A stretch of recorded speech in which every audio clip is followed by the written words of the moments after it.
ഞാൻ തന്നെയാണ്. എനിക്കിന്ന് ഭയങ്കര വിഷമം തോന്നിയ ഒരു കാര്യം നിങ്ങളുമായി ഷെയർ ചെയ്യാണ്.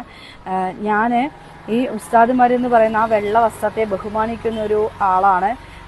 കാരണം അങ്ങനെ ബഹുമാനിക്കാൻ പഠിപ്പിച്ചത് ബഹുമാനപ്പെട്ട കാന്തപുരം ഉസ്താദാണ്. അപ്പോൾ ഉസ്താദിനെ കാണാനായിട്ട് ഞാൻ പല പ്രാവശ്യം ശ്രമിച്ചിരുന്നു.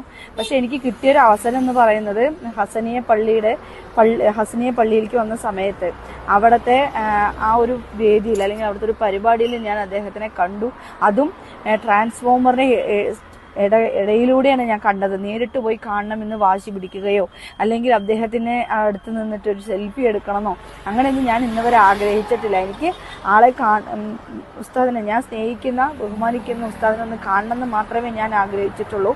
പിന്നെ SSFന്റെ കൊടിയും SSFനെ കുറിച്ചും പറയുകയാണെങ്കിൽ SSFന്റെ കൊടിയും അതുപോലെ തന്നെ ആ വിദ്യാർത്ഥി സംഘടനയെ കുറിച്ചും പറയുകയാണെങ്കിൽ വായി തോരാതെ പറഞ്ഞുകൊണ്ടേയിരിക്കും. കാരണം ഒരു മക്കളെയും പിന്നെ കത്തിയെടുക്കാനോ അല്ലെങ്കിൽ തീപ്പന്തം കൊളുത്താനോ ഈ ഒരു SSF സംഘടന പഠിപ്പിച്ചിട്ടില്ല. എൻ്റെ മക്കളെയും എനിക്ക് ആ നല്ല ഒരു അച്ചടക്കമുള്ള മക്കളായി വളർത്തണം എന്നാണ് ഞാൻ ആഗ്രഹിക്കുന്നത്.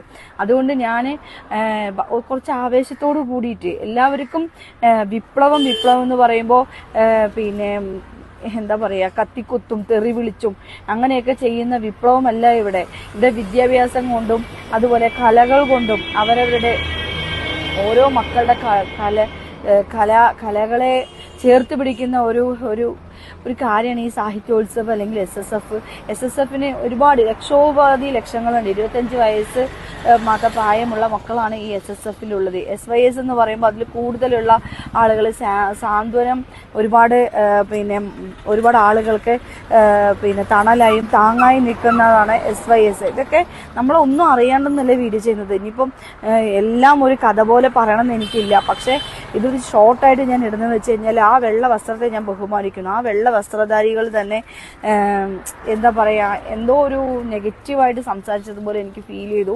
അങ്ങനെയാണെങ്കിൽ ഞാൻ നിർത്താണ്. ഒരാൾക്കും ചിരിക്കാനുള്ള അവസരം ഞാൻ കൊടുക്കില്ല. കാരണം